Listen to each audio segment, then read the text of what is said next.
बिस्मिल्लाहिर्रहमानिर्रहीम। अस्सलाम वालेकुम नादरीन, आप यूट्यूब चैनल देख रहे हैं। मैं इमरान खान हूँ। कुछ और अहम खबरें हैं आपके साथ शेयर कर लेता हूँ। मैं सबसे पहले तो जो बेंच बना हुआ था सुप्रीम कोर्ट ऑफ पाकिस्तान का, वो बेंच तहलील हो गया जो खैबर पख्तूनख्वा और पंजाब के इंतखाबात के हवाले से केस को सुन रहा था। यहाँ कुछ तफसीलात हैं, मैं आपके साथ शेयर कर देता हूँ बेंच के हवाले से, क्योंकि आज जब सुबह अदालत लगी तो उसके अंदर चीफ जस्टिस ऑफ पाकिस्तान ने कहा कि उनके एक साथी जज जस्टिस अमीनुद्दीन खान साहब कुछ कहना चाहते हैं और उनकी पहले बात सुनी जाए।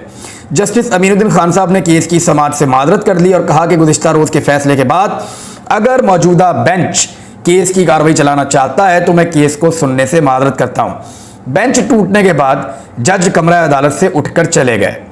अच्छा, ये तो बेंच टूट गया है, 5 रुकनी बेंच था, बेंच टूट गया है, अब दोबारा समाअत होगी और क्या फुल बेंच बनेगा, फुल कोर्ट बनेगा, या ये जो समाअत है ये यही जो बेंच बाकी जजेस रह गए हैं ये करेंगे। इसके ऊपर इजलास भी हुआ और सारा दिन खबरें चलती रहीं। सिद्दीक जान साहब ने बाद में खबर दी, बड़े क्रेडिबल जर्नलिस्ट हैं इस्लामाबाद के। उन्होंने कहा कि अब 4 रुकनी बेंच समाअत करेगा और ये समाअत दोबारा होगी जुमे वाले दिन, और जो बाकी 4 रुकनी बेंच है वो इस केस की समाअत करेगा। यानी जस्टिस मुनीब अख्तर साहब हैं, चीफ जस्टिस साहब खुद हैं, जस्टिस एजाजुल हसन साहब हैं और जस्टिस बंदोखेल साहब हैं। तो ये 4 रुकनी बेंच समाअत करेगा। और ये क्यों कह रही है हुकूमत कि उनको फुल बेंच या फुल कोर्ट इसकी समाअत करे मामले का? देखें, फुल बेंच का मामला ये है कि हुकूमत ने अपने आदाद शुमार जमा किए हुए हैं और मुबैना तौर पर, यानी बहुत सारे लोग ये माजी में कहते रहे हैं कि PMLN ने इतनी पनीरी लगाई है जजेस की पाकिस्तान में कि उनको अगले कई साल तक सहूलतकारी हासिल रहेगी अदलिया की जानिब से। इस किस्म का क्लेम किया जाता है और लोग इस तरह की बातें करते हैं, पाकिस्तान में सरेआम करते हैं। तो कुछ आदाद शुमार का एक आइन का मामला नहीं है, कानून का मामला नहीं है। मामला यह है कि अदालत के अंदर ऐसे कितने जज हैं जो PMLN को लगता है कि उनके मौक़िफ़ की सपोर्ट करेंगे। यानी मैं आपको एक फैक्ट बता देता हूँ और ये कुछ लोगों ने इसको शेयर भी किया है। फैक्ट ये है कि यानी मैं खुद तो कोई कानूनी माहिर नहीं हूं इतना और इन मामलात को इतना ज़्यादा नहीं जानता, लेकिन जिन लोगों से मेरी बात हुई जो मुझे समझ आ रही है वो ये है कि जो कुछ वजीर कानून कहते रहे वही चीज़ें हमने जजेस के इख्तलाफी नोट के अंदर देखी, और फिर जो कुछ मखसूस जजेस कहते रहे वो चीज़ें हमने, एक बिल लाया गया हुकूमत की जानिब से, उसके अंदर भी देखी। अब वो बिल क्या है उसके ऊपर मैं अभी आगे चलकर बात करता हूँ, लेकिन सिचुएशन ये है कि दोबारा से इलेक्शन इल्तफा का केस समाअत के लिए मुकर्रर हो गया है। जस्टिस अमीन बेंच का हिस्सा नहीं होंगे, सुप्रीम कोर्ट के अंदर से ये खबर आ चुकी है, लिहाजा ये बेंच टूट कर दोबारा तश्कील पा गया है और जस्टिस अमीनुद्दीन के बाद अब बाकी 4 जजेस इस केस को सुनेंगे। ये केस पाकिस्तान के अंदर आइन के हवाले से और अवामी मफाद के हवाले से बहुत ज़्यादा अहमियत इख्तियार कर गया है। ये इस कदर ज़्यादा अहमियत इख्तियार कर गया कि पूरे पाकिस्तान की नज़रें इस वक्त इसी केस के ऊपर है। इमरान खान साहब ने यहां पे एक बड़ा बोल्ड स्टेटमेंट दिया है। बोल्ड मैं इसलिए कह रहा हूं कि एक तरफ PMLN, उनके सहाफ़ी, दानिश्वर, वो सारे लोग, PDM की जमातें, वो ये कैलकुलेशन कर रहे हैं कि कितने जजेस उनके हक में फैसला देंगे, कितने उनके खिलाफ फैसला देंगे। इमरान खान इससे बाहर निकलकर सोच रहे हैं। उन्हें लगता है कि अदलिया कभी भी आइन के खिलाफ फैसला ही नहीं दे सकती। हालांकि चौधरी एतजाज हसन साहब ने आज TV चैनल से बात करते हुए कहा कि अगर अब सुप्रीम कोर्ट ऑफ पाकिस्तान से उम्मीद लगाई जा रही है तो इन्ना लिल्लाहि व इन्ना इलैहि राजिऊन। उन्होंने बहुत बड़ी बात कर दी है, उसकी तफसीलात में मैं नहीं जाना चाहता। अदलिया का जो एहतराम है वो हर सूरत मलहूज़े खातर रखा जाना चाहिए। जो PDM की जमातें या PDM के साथ जुड़े हुए सहाफ़ी अदलिया के साथ करते हैं, यानी इस तरह के लतीफ़े चलाए जाते हैं, बेंच टूट गया, मुरम्मत वाला चाहिए। जस्टिस बंदयाल की एक बंदयाल जो बस है उसको दिखाया कि वो गिरी हुई है मुख्तलिफ जगह के ऊपर, ये बंदयाल बस गिर गई है, तो वो टॉन्ट करते हैं। और ये वो सीनियर लोग हैं जो बड़े लंबे अरसे से अदालतों के अंदर काम कर रहे थे। तो अब इनके पोल खुल रहे हैं, इनकी औकात नजर आ रही है, पता चल रहा है कि इनका सहाफत से कोई ताल्लुक नहीं है, ये सियासी जमातों के गुलाम हैं। ये जजेस को ऊपर भी ले जा सकते हैं अपनी खबरों के अंदर ये कहते हुए कि वो आइन और कानून की सरबुलंदी हो रही है, और नीचे भी गिरा सकते हैं। मिसाल के तौर पर सो मोटो जब हुआ था उस वक्त तो बहुत अच्छा था जब इमरान खान की हुकूमत को ख़त्म किया गया था, लेकिन अब सो मोटो बहुत बुरा है इसलिए कि इलेक्शन में जाना पड़ रहा है। ये सो मोटो शहबाज शरीफ की हुकूमत को तो ख़त्म नहीं कर रहा, ये सो मोटो तो पाकिस्तान को इलेक्शन के अंदर लेकर जा रहा है।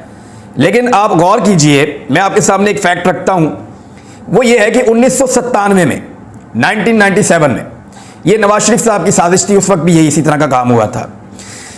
जस्टिस इरशाद हसन साहब की सरबराही में 3 रुकनी बेंच बना था।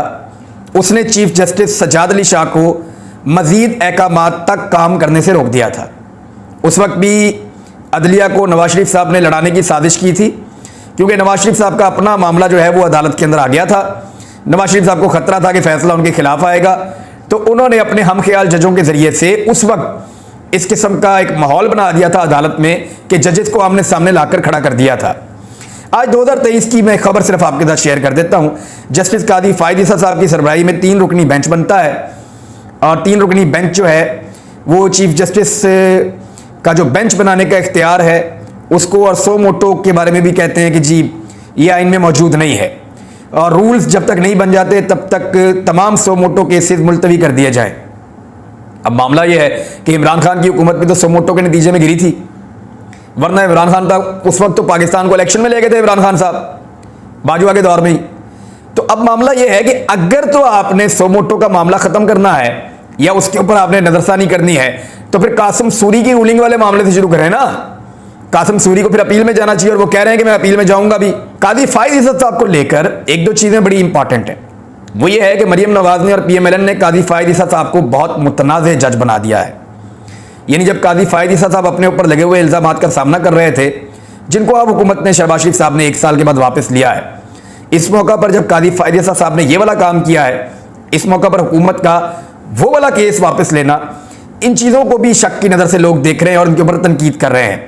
कामरान खान साहब ने भी इस पर बात की है, सीनियर सहाफ़ियों ने और ने भी बात की है कि कैसे हो सकता है कि हुकूमत एक ऐसे मौका पर जब कादी फायद ईसा साहब का एक जो डिसीजन है वो हुकूमत को फ़ायदा दे रहा है, इस मौका पर हुकूमत उनके खिलाफ जो एक इल्ज़ामात का भंडार था उसको वापस ले ले। कादी फायद ईसा साहब पे जब इल्ज़ामात लगे तो उस वक्त मरियम नवाज साहिबा ने उनको बहुत सपोर्ट किया। हालांकि जजेस को सियासी लोगों की सपोर्ट दरकार नहीं होती, लेकिन बहुत ज़्यादा सपोर्ट किया, और उस सपोर्ट की वजह से कादी फायद ईसा साहब को ऐसे टैग किया गया कि वो इमरान खान साहब के खिलाफ है और नवाज शरीफ के हक में है। तो उनकी जो चीज़ें इस तरह की आती हैं फिर लोग सवालात उठाते हैं, तो इसी तरह जजेस जो हैं वो मुतनाज़े हो जाते हैं। इमरान खान साहब का जो बड़ा चैलेंज है, जो उनका स्टेटमेंट है वो ये है, और ट्वीट करते हुए उन्होंने कहा कि इलेक्शन इल्तवा केस की समाअत के लिए सुप्रीम कोर्ट का चाहे 5 रुकनी बेंच हो या फुल बेंच हो, हमें कोई फ़र्क नहीं पड़ता। यानी PDM की जमातें पहले दिन से जोर लगा रही हैं, जज निकालो, ये जज रखो, ये जज इधर लेके आओ, वो जज उधर लेके जाओ, पहले दिन से जोर लगा रही हैं। तो इमरान खान साहब ने कहा कि कोई फर्क ही नहीं पड़ता, चाहे 5 रुकनी बेंच सुने तो चाहे आप फुल बेंच बना दें, हमें कोई फर्क नहीं पड़ता। हमें सिर्फ ये जानना हम चाहते हैं कि इंतखाबात आइन में फराहम करदा 90 दिन के दौरान हो रहे हैं या नहीं। यानी आइन के अंदर लिखा है कि 90 दिन में इंतखाबात होंगे, हम तो जानना चाहते हैं कि 90 दिन में आप इंतखाबात करवा रहे हैं पाकिस्तान में या नहीं करवाना चाह रहे, यही हम जानना चाहते हैं।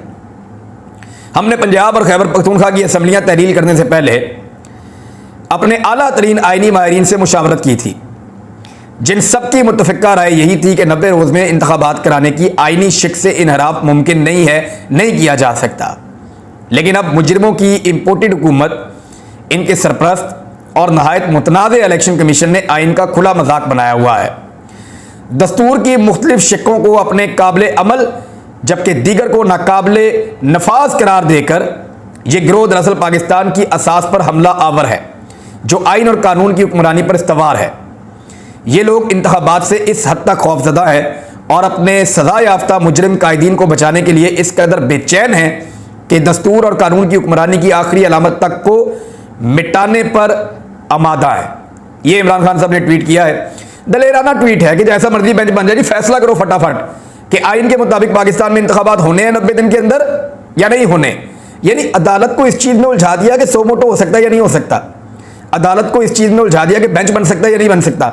जो असल मामला है कि आइन पाकिस्तान के मुताबिक तहलील शुदा असम्बली में इंतखाबात 90 रोज़ में होने हैं या नहीं होने, उसके ऊपर कोई बात ही नहीं कर रहा, उसके ऊपर कोई आगे ही नहीं बढ़ना चाहता। फुल कोर्ट भी बन जाए मेरे ख्याल में, जजेस कभी भी, मुझे तो ऐसा नहीं दिखाई देता कि कभी भी जजेस, अगर सारे जज इकट्ठे भी बैठ जाएं तो वो इज्तिमाई शऊर के जरिए भी आइन से मुतसादम कोई फैसला नहीं दे सकते कि जनाब हम ये चाहते हैं, नजरिया जरूरत है तो पूरे पाकिस्तान में इकट्ठे इंतखाबात करवा दिए जाएं। नहीं हो सकता।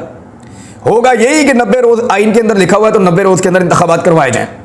अब इलेक्शन कमीशन जो है उसको आगे करना चाहता है तो सॉलिड रीजंस देने पड़ेंगे और जिस किस्म के रीजन उन्होंने दिए, इन रीजन के साथ तो कोई भी हुकूमत 10 साल 15 साल इक़्तिदार में रह सकती है, इंतखाबात से भाग सकती है। अब जो अदालती इस्लाहात से मुताल्लिक इस्लाहात, तो वो कह रहे हैं एक्चुअली ये अदालत के ऊपर अटैक ही कहा जा रहा है। जो बिल है वो सेनेट से भी मंजूर कर लिया गया है, यानी इतना तेज ये कार्रवाई डालते हैं। NRO 2 लेना हो, धड़ाधड़ कार्रवाई करते हैं फौरी तौर पे। आर्मी चीफ की एक्सटेंशन का कानून आना हो जनरल बाजवा के दौर में, सारे इकट्ठे होते हैं, जाके कानून साजी करते हैं, धड़ाधड़ करते हैं। अब इस वक्त अदलिया को जो है वो कंट्रोल करने की कोशिश की जा रही है या उनके ऊपर एक अटैक किया जा रहा है, तो सबने जो है वो इसके अंदर अपना हिस्सा डाल दिया फौरी तौर पर। 19 वोट मुखालफत में पड़े, जो पाकिस्तान तहरीक इंसाफ के वोट थे वो मुखालफत में आ गए, और तहरीक इंसाफ ने कहा जी गलत है, वो पोस्टर लेकर आए थे। लेकिन ये जो कानून नया बना है, इसके मुताबिक कुछ चीज़ें की गई हैं और नवाज शरीफ को भी एक फ़ायदा पहुंचाने की कोशिश की गई है। कानून के अंदर चीफ जस्टिस ऑफ पाकिस्तान के इख्तियारात को कम किया जा रहा है, सो मोटो के इख्तियारात जो हैं उनको महदूद किया जा रहा है, और उसके साथ जो बेंच की तश्कील और दीगर चीज़ें हैं, अभी इसकी तफसीलात सामने आएंगी, आपके साथ शेयर करेंगे। इन्होंने बड़ी वारदात डाली है और बैठकर एक ऐसी कार्रवाई डाली है जिससे इंतखाबात में ना जाना पड़े, यानी इंतखाबात से बचने के लिए पाकिस्तान के आइन और कानून के साथ लगातार खिलवाड़ हो रहा है और वो ये हुकूमत कर रही है। इसके ऊपर जो है PTI के सेनेटर अली जफर, उन्होंने एक दावा कर दिया। उन्होंने कहा ये मुमकिन नहीं है कि ये टिक जाए, अदालत के अंदर मैक्सिमम 20 दिन के अंदर ये सारी आपकी कानून साजी उड़ जाएगी। आप आइन के आर्टिकल 184(3) के अंदर तरमीम करना चाहते हैं, यानी जो जज साहब का इख्तियार है वो 184(3) के तहत है और ये आइन का आर्टिकल है। इसमें तरमीम करनी है तो आपको 2/3 अक्सरियत चाहिए। आइनी तरमीम के लिए 2/3 अक्सरियत होती है। इस हुकूमत के पास सादा अक्सरियत नहीं है, लिहाजा आइन की तरमीम ये नहीं कर पाएंगे और सुप्रीम कोर्ट ऑफ पाकिस्तान में ये जो बिल इन्होंने बनाया ये उड़ जाएगा। और इस बिल के अंदर नहायत चालाकी से इन्होंने नवाज शरीफ को बचाने के लिए भी मामला शामिल कर दिया है कि 184(3) जो है, क्योंकि नवाज शरीफ साहब को भी सजा हुई है, वो ये चाहते हैं कि नवाज शरीफ की सजा माफ हो जाए इसी बहाने, और इसको मोहसिन दावर ने नवाज शरीफ साहब की मुबैना तौर पर ख्वाहिश के ऊपर इसके अंदर डाला है। मोहसिन दावर आप जानते हैं कि वो ड्रोन हमलों के भी हक में है, हमेशा से इमरान खान का बहुत मुखालिफ है और नवाज शरीफ साहब का बड़ा मुरीद है ऐसा लगता है, और उसने इसको बीच में मोहसिन दावर ने डाला है इसको तरमीम के अंदर या इस बिल के अंदर। अब मामला यह है कि नवाज शरीफ के लिए पाकिस्तान में कितनी मरतबा आइन बदला गया या कानून बदला गया, आप हैरान हो जाएंगे। ये वो आदमी है जिसके लिए बार बार पाकिस्तान का कानून ही तब्दील कर दिया गया। जब तीसरी मरतबा वज़ीर आज़म बनना था नवाज शरीफ में, तो आइन में तरमीम कर दी गई। नवाज शरीफ ने पाकिस्तान से बाहर जाना था तो कानून तोड़ दिया गया, डील कर दी गई। NRO 2 देना था, फिर कानून तोड़ दिया गया, बिल्कुल कानून ही बदल दिया गया। नवाज शरीफ साहब ने रायमंड में ज़मीन खरीदनी थी, कानून ही बदल दिया गया। नवाज शरीफ के लिए जितनी मरतबा पाकिस्तान में कानून बदला गया और तोड़ा गया है, उतना पाकिस्तान में किसी के लिए भी ऐसा नहीं किया गया। मिसाल के तौर पर मैं आपको चंद चीज़ें गिनवा देता हूँ। रायमंड की ज़मीन खरीदनी थी, रूल्स बदल दिए गए, और जब खरीद ली तो रूल्स वापस बदल दिए गए। नवाज शरीफ ने तीसरी मरतबा वज़ीर आज़म बनना था, रूल्स बदल दिए गए और आइन में तरमीम कर दी गई। नवाज शरीफ ने पाकिस्तान से बाहर जाना था मुशर्रफ के दौर में, NRO दिया गया और डील करके नवाज शरीफ को कानून के खिलाफ बाहर निकाला गया। नवाज शरीफ ने वापस आने के बाद दोबारा करप्शन की, दोबारा केसेस में फंसा, फिर गिरफ्तार हुआ। नवाज शरीफ को निकालने के लिए दोबारा अदालत ने 50 रुपए के स्टाम्प के ऊपर पहली मरतबा एक सजा याफ्ता मुजरिम को निकाल के बरतानिया भेज दिया, फिर कानून तोड़ दिया गया। और NRO 2 लेना था नवाज शरीफ साहब ने, दोबारा कानून बदल दिया गया, और अब एक मरतबा फिर कानून बदलने की कोशिश की जा रही है कि 184(3) वाला जो मामला है नवाज शरीफ साहब को उसमें रिलीफ मिले, और ये बारीक वारदात डालने की कोशिश की गई है। लेकिन ये मामला चलेगा नहीं, क्योंकि वकला अब खड़े हो रहे हैं। सुप्रीम कोर्ट ऑफ पाकिस्तान के साथ वकला खड़े हो रहे हैं। लाहौर में होने वाले कन्वेंशन ने बुनियादें हिलाकर रख दी हैं PDM की। वकला बहुत बड़ी तादाद में इकट्ठे हुए। वकला ने बड़ा क्लियर मैसेज दिया है, पाकिस्तान भर के वकला, वो तमाम वकला जो शामिल थे जजेस बहाली की तहरीक के अंदर, उनके सरकर्दा रहनुमा, बड़े वकला तमाम के तमाम इस वक्त खड़े हैं एक साथ, और वो बात कर रहे हैं आइन की सरबुलंदी की। वो कह रहे हैं इंतखाबात उनके अपने वक्त के ऊपर होने चाहिए, आइन के मुताबिक होने चाहिए। अदलिया पर हमलों के वो खिलाफ खड़े हो गए हैं, इंसानी हकूक़ की खिलाफ वर्जियों के ऊपर वो मजम्मत कर रहे हैं। बदतरीन तशद्दुद और झूठे पर्चे और गिरफ्तारियां जो की जा रही हैं और गैर आइनी ख्वाहिशात जो हैं PDM की, उनके खिलाफ वकला डट गए हैं। इस तहरीक में इस वक्त कोई लंबे चौड़े फंड्स नहीं आ रहे। पहले परवेज मुशर्रफ ने इल्ज़ाम लगाया था कि वकला को फंड्स दे रही थी सियासी जमातें और बाहर से भी आ रहे थे। इस मरतबा ऐसा नहीं है, लेकिन वकला को यह पता है कि अगर पाकिस्तान में आइन और कानून की सरबुलंदी होनी है तो फिर यह करना पड़ेगा, और वो डट गए हैं और वो ये काम कर रहे हैं। हसान नियाज़ी जो है वो रिहा हो गया, क्या हासिल कर लिया उसको गिरफ्तार करने वालों ने? वो आएगा और पहले से ज़्यादा बढ़ के काम करेगा, लोग उसको ज़्यादा फॉलो करेंगे, ज़्यादा उसके साथ चलेंगे, और ये बड़ी अच्छी बात है। सियासी कारकुनों के लिए ये चीज़ें तमगे होते हैं, लेकिन रियासत इसमें बदनाम होती है, रियासत को ये बात समझ नहीं आ रही। अदर मशवानी के बारे में मैं एक बात आपको करना चाहता हूँ, बहुत सारी और चीज़ें हैं, फिर अगले व्लॉग में आपको बताऊँगा, लेकिन अदर मशवानी को गायब कर दिया गया, लाहौर से उठा लिया गया। पुलिस कह रही है हमारे पास नहीं है, चारों सूबों में पता कर लिया, सारे इदारे कह रहे हैं हमारे पास नहीं है। यानी एफआईए या पुलिस ही उठा सकती है ना, सबने लिख कर दे दिया कि जी हमारे पास नहीं है, तो फिर कौन ले गया अदर मशवानी को? आप सब जानते हैं कि कौन ले गया। जब बलूचिस्तान में लोग लापता होते थे, सिंध में होते थे, खैबर पख्तूनख्वा के कबायली इलाकों में लोग लापता होते थे, तो तब यह चीज़ इतनी शिद्दत से महसूस नहीं की जाती थी, और बाद औक़ात लॉ इन्फोर्समेंट जो है वो इस किस्म की यकीन दहानी भी करवाते थे सहाफ़ियों को कि एक्चुअली पाकिस्तान का कानून बड़ा कमज़ोर है, तो हमें कुछ दहशत गर्दों को, बड़े खौफनाक लोगों को मावरा कानून उनके साथ चलना पड़ता है।